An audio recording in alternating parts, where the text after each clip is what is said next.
It's really my pleasure today to have my third interview with Dr. Rabbi Abraham Skorka. And before Rabbi Skorka, I ask you some questions, I would like to share with the viewers a little bit about you and what makes you such an important figure uh, in many different areas of, uh, of academia and interfaith relations. Professor and Rabbi Abraham Skorka is from Argentina and is a scholar, rabbi, book author, leading figure in interfaith dialogue, and a biophysicist. In addition to being an ordained rabbi, Professor Skorka received his PhD in chemistry at the University of Buenos Aires and has published scientific papers in the field of biophysics, as well as numerous articles in the fields of biblical and Talmudic research. Rabbi Skorka was both rector and professor of biblical and rabbinic literature for 20 years at the Latin American Rabbinical Seminary in Buenos Aires, the rabbi of the Jewish community of B'nai Tikva, an honorary professor of Hebrew law at the University of Salvador in Buenos Aires. Rabbi Skorka also developed a deep friendship with Archbishop Bergoglio in Buenos Aires, who today is Pope Francis. Rabbi Skorka and Archbishop Bergoglio had many interfaith dialogues together, and they wrote a book based on those interfaith discussions that was published in a book titled On Heaven and Earth. After the book was published, Rabbi Skorka and Archbishop Bergoglio held a series of interfaith talks on television, focusing on topics such as God, fundamentalism, atheism, death, and the Holocaust. From 2018 to 2021, Rabbi Skorka served as visiting university professor at the Institute for Jewish Catholic Relations at St. Joseph's University in Philadelphia. And I am happy to announce that Professor Skorka has been serving as visiting distinguished professor at Gratz College. This interview is the third in a group of three in which we have had the pleasure to learn from Rabbi Skorka. Thank you again, Rabbi Dr. Skorka, for having me interview you and being so gracious about sharing your time. What I'd really like to focus on in this particular interview are your experiences that you have had traveling with Pope Francis. And I'd like to begin first by discussing the trip that you took with Pope Francis to Israel in 2014. And what I'd like to do is to ask that a photograph be put up on the screen because this particular photograph is, I think, a historic photograph, a photograph of three important interfaith leaders. And it is taken, I think, at the Kotel, at the wall in Israel. So let me begin by asking you, Rabbi Skorka, about that trip and your experiences and what you feel and experience when you see this famous photograph. Thank you, Ruth, for your introduction. And about this trip to Israel, I can tell you that the beginning of the preparations of this trip was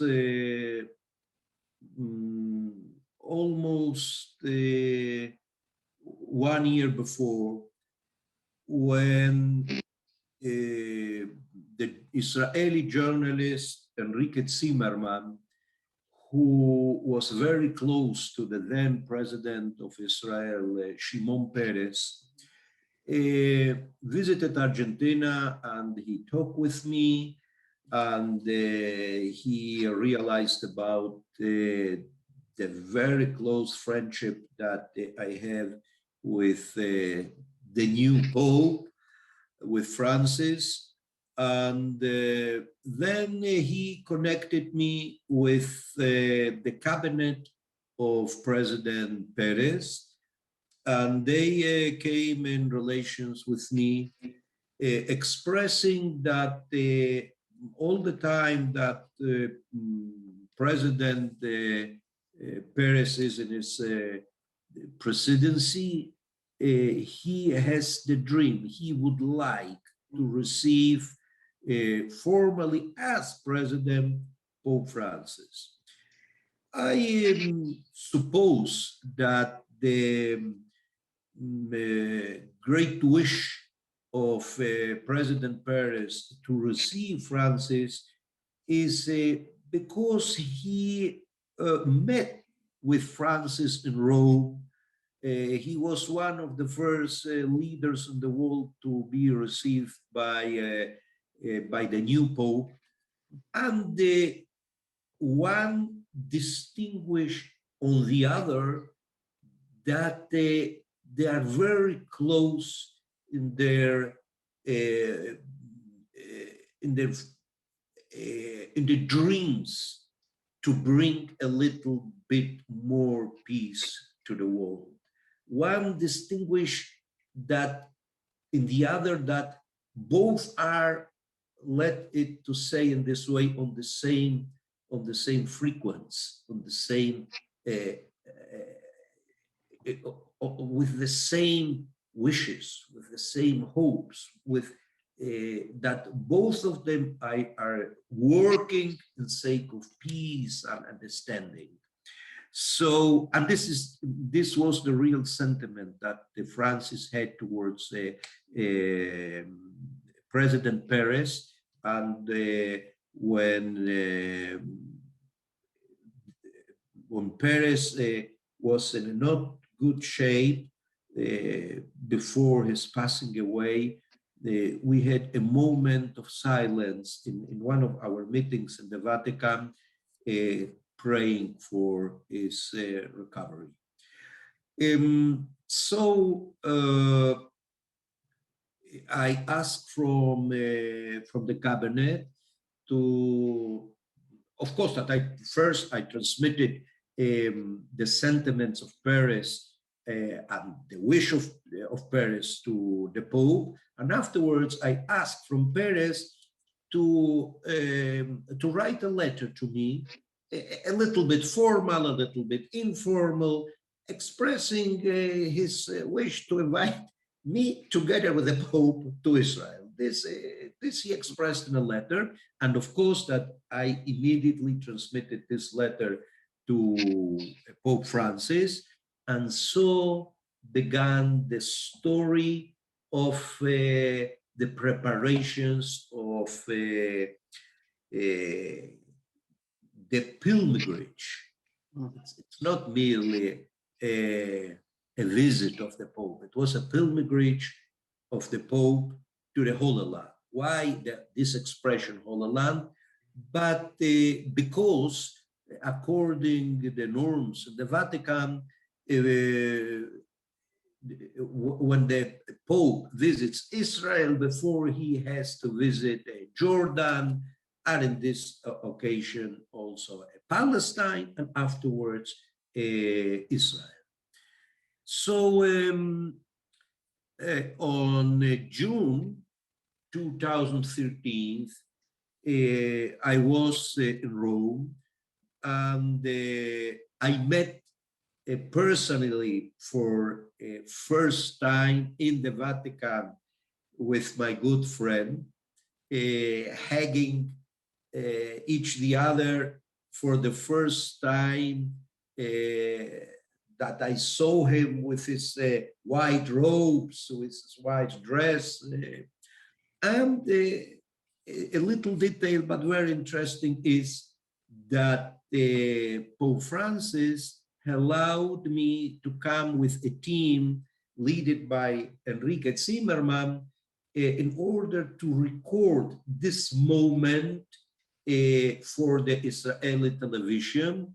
And I said to Pope Francis, let us give a message of peace for Israel, because Enrique Zimmerman presented this recording to the Israeli television.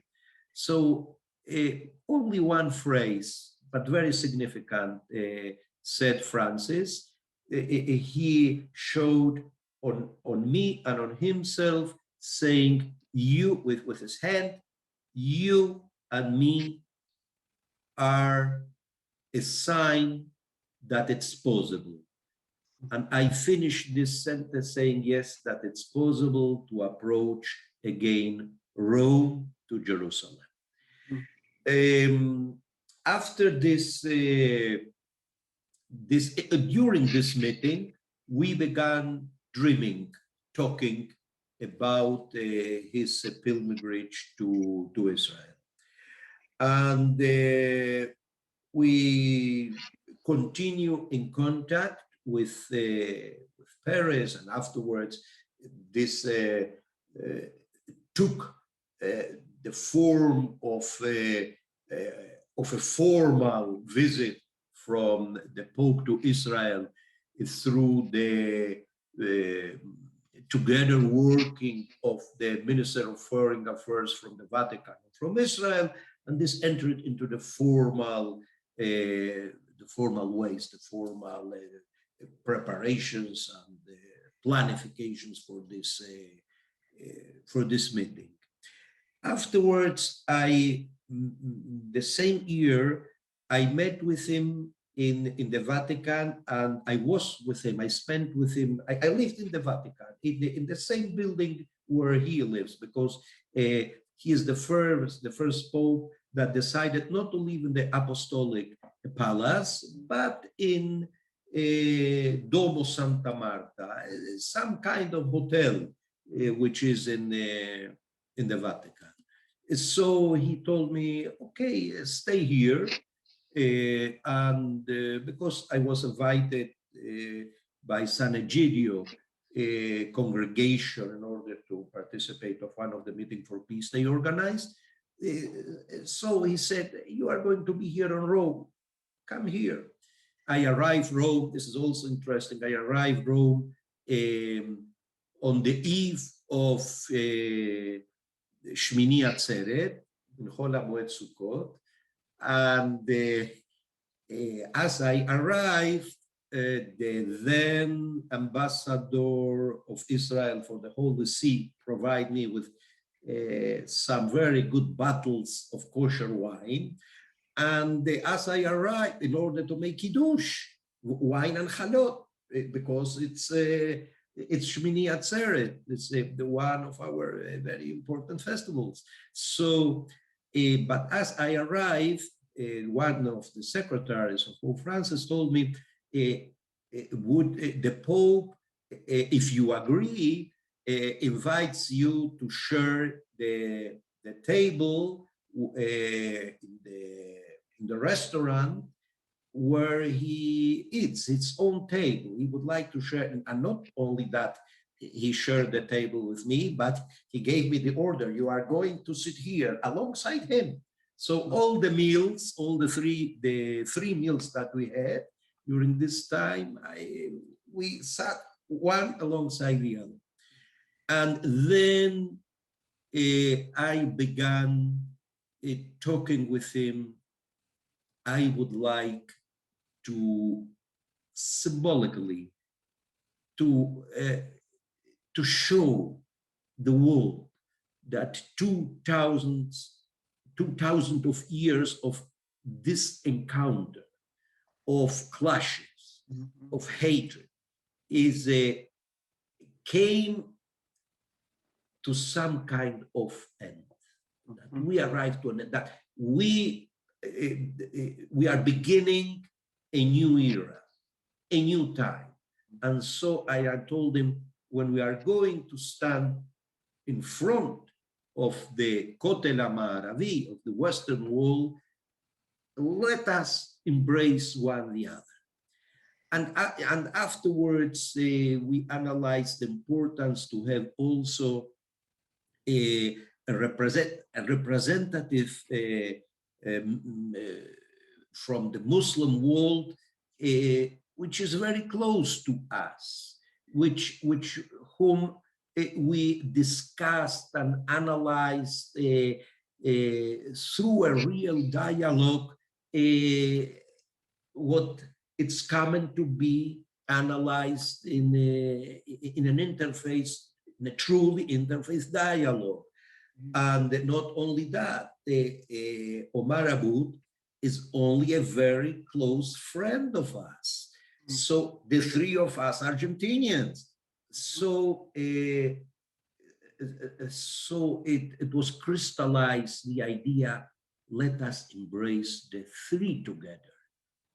And that's very good, I said, because this place, this Kotel HaMa'aravi, is a holy place for Jews, for Christians, of course, and for Muslims, because for Jews, it's Habayit HaSheni, the Kotel of the Second Temple, Yeah. which was also the temple that appears in the Gospels, where Jesus appeared in the story of his passion. And according to the Muslim tradition, Muhammad went to heaven on this place. So it's very significant. And really, this is an iconic photo. Immediately after this embracement, I told him, to the Pope, could you wait a couple seconds? I would like to put alongside your envelope with your message on the Kotel, I would like to put my envelope with my message alongside yours. It was not a couple seconds, but it was not so easy for me to see where he put this his envelope. And okay, because there are thousands of those. Every time you go to the Kotel, that's just filled with messages and prayers. Yeah, but no, his envelope was a big envelope, but it's not so clear. The Kotel has many places between the stones where you can put the envelope, whole places. Yeah. So when I came back after putting my message in the Kotel alongside his message, really I felt a great love towards Francis, because he is the king of the church, the head of the church. 1,200 million people are belonging to the church, are looking on him as the head, and he waited for me, for his friend. So when the three of us walk to the side, which is to the left of the picture that we can see, because the Pope Francis was invited to write some message in a special book for guests. So I embraced him. There is another photo that it shows that how I put my arm around his shoulder, because I felt really, he is my friend. He is one side, okay, he is the Pope, but he is my friend. After our embracement, I went back to my place in the Rahavat HaKotel, And my place was alongside a cardinal, also an Argentinian, and um, he told me, be quiet, be quiet. He saw that I'm so uh, that really so shocked by what occurred that he tried to calm me. Okay, be quiet. So I told him, impossible. Uh, we waited 2,000 years for Right. this embracement. So this is the story of this photo. And to finish this, your question, the answer to your question, in Argentina appeared in one of the most important newspapers, appeared an article. And the name of the article showing this photo is a photo which says more than 1,000 words. Yeah, this is the story. But And I there think is, that is true because it is symbolic of it's a picture which is significant of what the future can look like. And there is a second chapter in this story because President Perez had a second request to meet together with Mahmoud Abbas. The first idea was to meet in Jerusalem, in a neutral place in Jerusalem. Right. You know, there are certain places that in Jerusalem which are under the sovereignty of the Vatican. For instance, Notre Dame is to meet there. At the end, the meeting for peace occurred on the gardens of the Vatican with the presence of Mahmoud Abbas and with the presence of Shimon Peres and of the Pope and of Bartolomeu. And I worked also, I was at the beginning of the conversations, in order to approach the sites, I worked together with the ambassador of Palestine for the Holy See, and I keep in the archive, in my computer, a really very meaningful email that the ambassador of Palestine sent to me. And he wrote that so kindly, such a warm way. And we worked together to have Mahmoud Abbas in the gardens of the Vatican, and Mahmoud Abbas, together with Peres, planted an olive tree on the gardens. And if you will have in the future an opportunity to make a walk, a visit on the gardens, I suppose that must be some kind of sign with saying this olive was planted for peace. And hopefully this tree will give olives, and hopefully this tree will, with God blessings, see a time of peace between Israel and Palestine.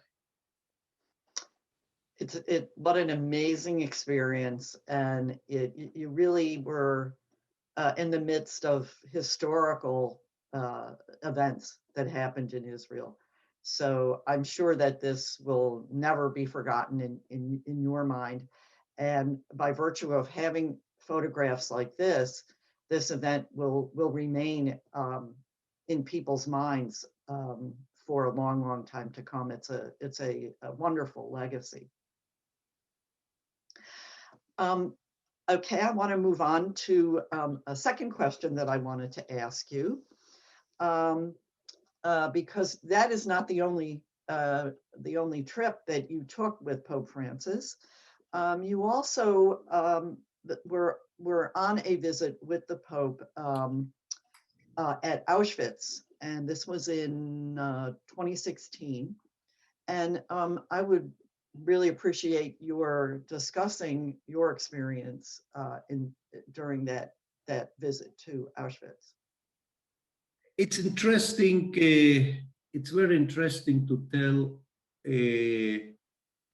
why, how, and why I was in Auschwitz in the moment. Specifically, I was in Birkenau when the Pope prayed through silence, because he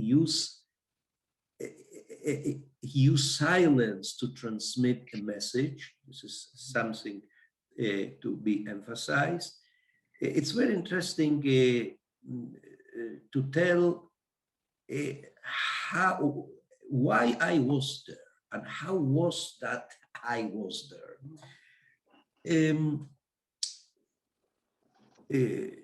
He used to call me for my birthday, which is in the beginnings of July.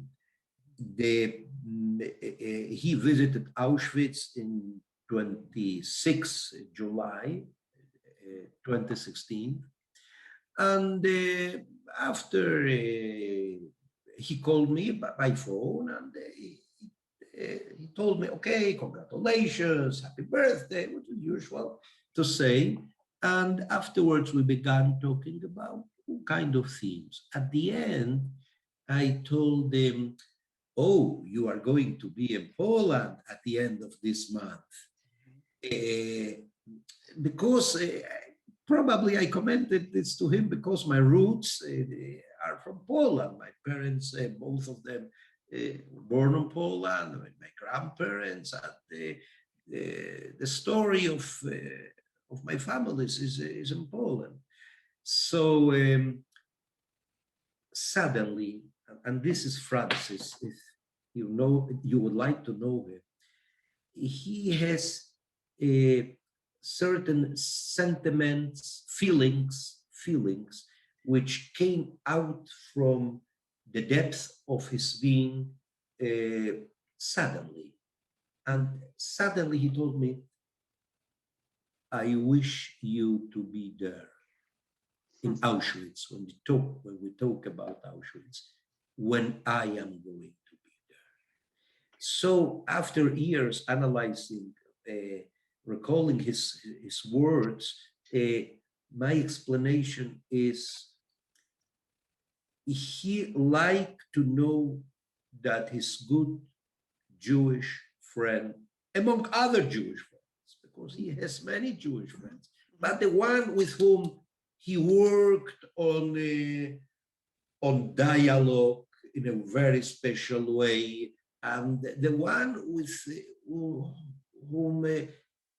he opened and I opened my heart in the dialogue in a very special way, is in Auschwitz. It's very close to him because in Auschwitz we had an opportunity not to hug each the other, even not to talk each the other, but he just liked to know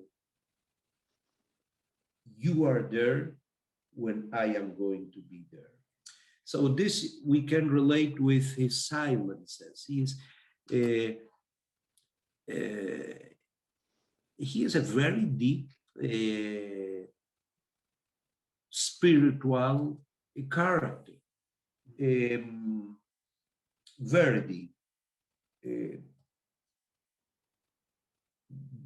If we analyze the words of Francis, very simple words, but behind the simple words, you can discover very, very important and deep ideas, concepts. So, so I told him, okay, I am going to be there. regarding his silence, I was asked by the journalists in Poland many opportunities. Why he is going to be all in silence. He is not going to deliver a speech as John Paul II did, as Benedictus did. So I said that he is uh, he's talking, transmitting a message through the power of silence. Yeah. You must know that through silence you can express, you can shout a lot, you can express a lot. And I remind them, the journalists and others, that when he visited Yad Vashem, his pilgrimage to Israel, and he transmitted his speech in Yad Vashem, first he stood on silence, absolutely silence, for many, many, many seconds. Maybe 1 minute. I don't remember exactly the time, but it was a special moment. He remained in silence, closing his eyes, and afterwards he delivered a very important speech, very important, very thoughtful speech. So the power of silence. And this is about what I would like to stress about my presence in Auschwitz together with him. And it's important to know. I was not invited by the Vatican. I was not a part, no. I just fulfilled a petition from him. Be together with me. I would like to know that you are there when I am going to be there. So he really invited you as a friend. You were there as his friend. And think about that. That was important to him, that you as a close friend were there, and a Jewish friend. That's the point. Yeah. It was the moment of the Jewish drama. Yeah. And he knew that I lost a great part of my family in the Shoah. Okay, on that moment when I am going to be there on behalf of the Catholic Church, I would like you to be there. Yeah, it's amazing, and it also sends a message that it's also a message of hope for the future again, because you also represent survival. You represent the survival of the Jewish people, and I think that's also key to Pope Francis. Now, I don't know him the way you know him, but I am sure that is very important to him as well, that the Jewish people do survive. Of course, that he knew that I am going to be asked by the journalist about his silence and about other things, about the Shoah. And, okay, he had confidence on me that I'm going to answer on the right way. Yes. And to understand.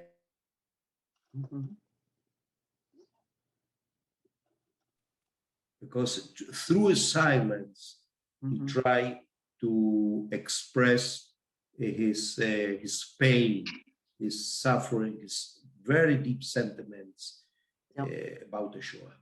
Yeah. Sounds like quite an experience. I have one last question that I would like to ask you about. You were also on a trip with Pope Francis to Abu Dhabi in 2019. And could you share a little bit of that experience also? Yes. What Pope Francis tried and continue working about is to extend the dialogue in a great way to the Muslim world for several reasons. One reason is because the three of us, Muslims, Jews, and the Christians, are the Abrahamic religions. And another point is a diplomatic point because, as you remember, um, uh, the Pope Benedict XVI, he expressed himself from an historical point of view in one of his speeches, and remembering some clashes between the Catholics and the Muslims, and this provoked bad reactions from the Muslim world. And in order to build up a new good dialogue, deep dialogue, sincere dialogue with the Muslim world, he began working with the rector of the Al-Azhar University in Cairo, one of the most important places of the Sunni Muslim world. And in 2017, April 2017, the Pope Francis visited Egypt, and he, especially one of his most important places, was the Al-Azhar University, and there he was received by Imam Al-Tayeb, the director, and both of them delivered speeches. To this meeting, I was invited in El Cairo.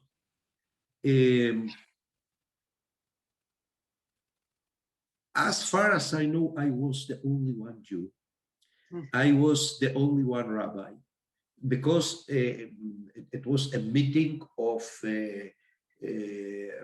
with representatives of the different Christian churches, the different denominations, and where would be very pity not to have a rabbi.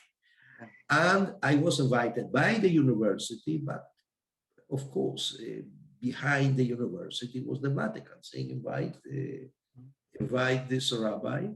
I was very well received in Egypt.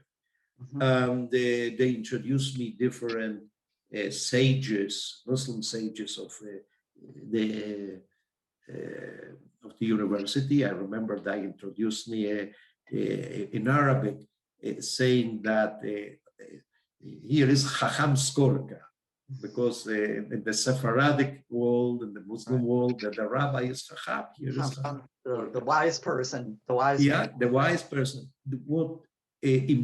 What made a great impression on me in this meeting was both of the speeches from the Pope and from Al-Tayeb, condemning in a very clear way, in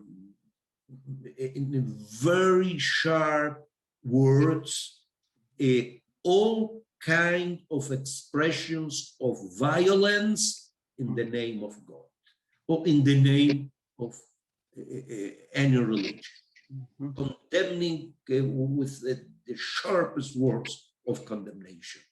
And this really, I saw that this is I felt that this was a great